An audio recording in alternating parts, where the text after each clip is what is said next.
Time for the KSL In-Depth. It's been 25 years since this happened.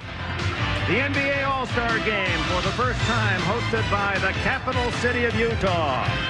The Delta Center, a sellout of 20,000 fans to witness the 43rd NBA All-Star Classic.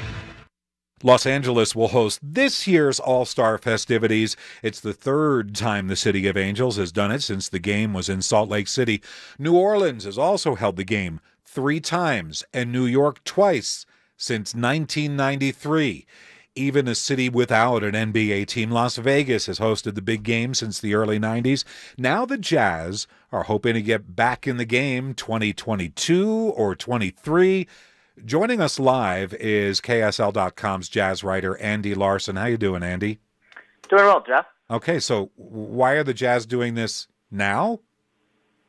Yeah, I mean, some of it is just because of the factors you named, where it's been so long since it has been here in Salt Lake City with 30 years. You know, they're bidding for that 2022 or 2023 games, and it would be kind of, with 30 NBA teams, it is probably the right time for it to come around to Salt Lake City again. But then you look at all the growth that's happened in Salt Lake City, and obviously the arena renovation that happened this past summer, and the Jazz felt like now is the right time where they could sell that story to the NBA and say, look, this is the time we deserve an All-Star game again. Do we know the process of submitting a bid, or is there even a process that's delineated for an NBA All-Star game?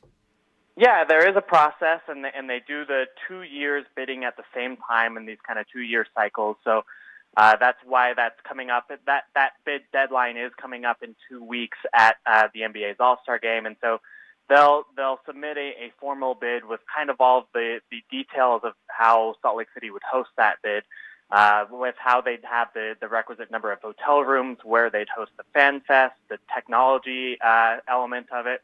Kind of all the kind of details that you need to host an event like the All-Star Game. The Jazz will be submitting those details formally to the NBA's commissioner office in 2 weeks. Andy, I'm thinking back to the playoffs last year. We all bought T-shirts that said #nightlife because the rap was Salt Lake has none. Is that going to be a factor with this event?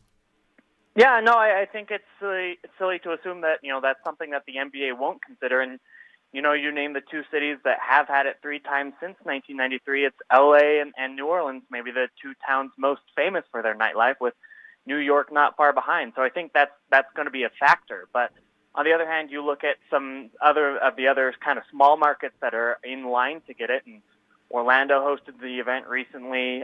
Next year's will be in Charlotte, and 4 years from now it'll be in Indianapolis in 2021.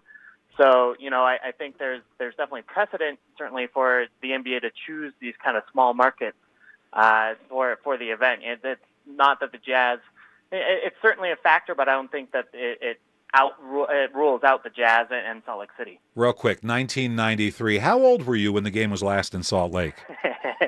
I was only 1 year old, so I don't think. I don't exactly remember what happened then. Let's put it that way. All right, maybe you can go back and watch the video on YouTube. KSL News Time, 4:50. Andy Larson from KSL.com. Thanks so much.